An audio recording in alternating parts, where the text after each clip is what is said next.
So as of the making of this video, I've been away from home for about 6 months now. And don't get me wrong, it's been an amazing trip with wild and crazy adventures. But the past few weeks have been pretty hard. To be honest, if it wasn't for the support of my friends that I've been traveling with, I think I would have given up and gone home by now. It's crazy to think about, but being out here traveling and documenting my life has always been my dream. And still is, actually. But if I'm being honest, I'm exhausted. It's not as easy as I thought it was going to be.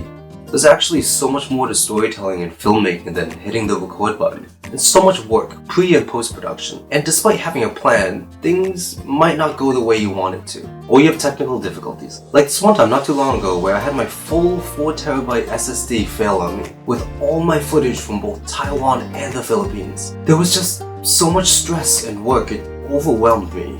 For reference, I've filmed over 10 terabytes of footage now, and that's why I feel the way I do right now. Completely exhausted. Now you might be thinking, exhaustion isn't quite the same thing as homesickness, right? Well, I think part of the exhaustion comes from being away from home for so long. It blows my mind when I think about it, but it's been 6 months since I've seen my family or friends from back home. And being out here doing what I've been doing, it's felt like even longer. It's been so long since I've done things that would normally be routine. Things like tennis, rock climbing, boxing, raving, partying, ping pong, skating, snowboarding. Hell, I haven't even played a single video game for 6 months now. And of course, just hanging out with friends. I walked by a movie theater in the mall the other day and I felt like I just wanted to go to the movies with friends. No obligation, no complicated plans, just sit down and watch a movie. Hell, I took a lot for granted now that I think about it. They say you only miss something once it's gone, and well, I miss a lot of stuff right about now. Stuff I honestly should have been more grateful for. But yeah, traveling is exhausting.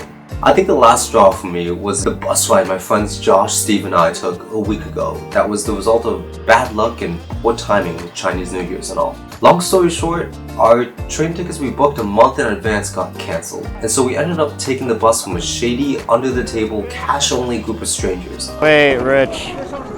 Is this a van? How is this possible? There's no way I'm doing that. The bus ride that was supposed to only be 13 hours long became 24 hours. Because the bus driver had to sleep, right? We also made a lot of stops and etc. But it was a miserable experience. The bus was either always too hot or always too cold for some reason. There wasn't a bathroom on it, so if you had to go, you just had to hold it in. On top of all of that, it was cramped, messy, smelly, old, and we had a screaming and crying kid sitting right behind us. And then on top of all of that, almost as a cool joke, the kid threw up in the aisle next to us, all over Josh's bag. We were at our wits' end, y'all. It was not a pleasant experience. So much so that Josh actually decided to end the trip and buy his tickets home to Boston. Like, the bus ride literally sent him home. Now, shit happens. That just comes with travel sometimes. I'm not saying I don't want to travel anymore or don't want to be away from home. No, that's far from it. I still have a crazy yearn for adventure and experiencing new things. That will never change. But I guess what I am saying is that after being out here for 6 months, I miss home. I miss having a routine, a simple life. I mean, out here, sometimes I don't even know where I'm sleeping that night or what we're doing the next day. It's exciting, but sometimes extremely stressful. When I first quit my job and started this trip 6 months ago, part of me, as cliche as it was trying to find myself in a way. But ironically, after all this, I feel almost more lost than when I started.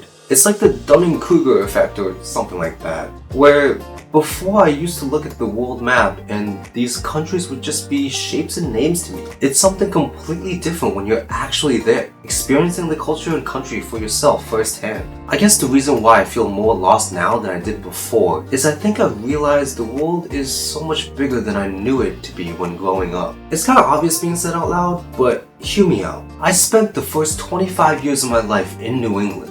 Hell, not the whole of it, but just 2 states. And even then, 2 places that are just a 45-minute drive from one another. It's crazy to me that even with the internet, I knew so little about people who lived in other countries on the other side of the world.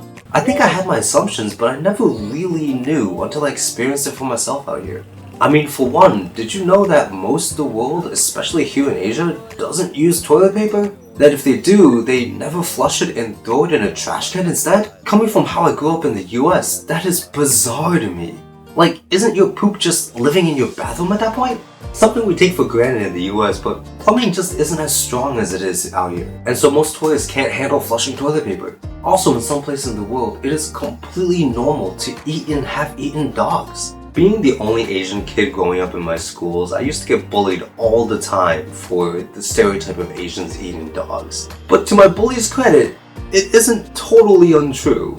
Joking aside, my point is that despite the internet connecting the world in so many ways, we all still live in our own geographic and cultural bubbles.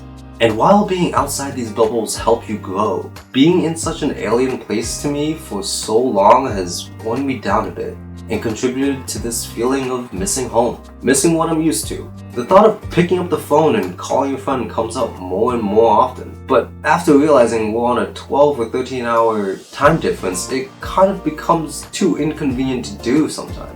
Now, I'm proud of myself for going outside my comfort zone so much these past 6 months. I've done so much, met so many more, and created memories I will take to the grave. But for the time being, it's time to go home. And because it feels right, here is a montage of the past 6 months of my life.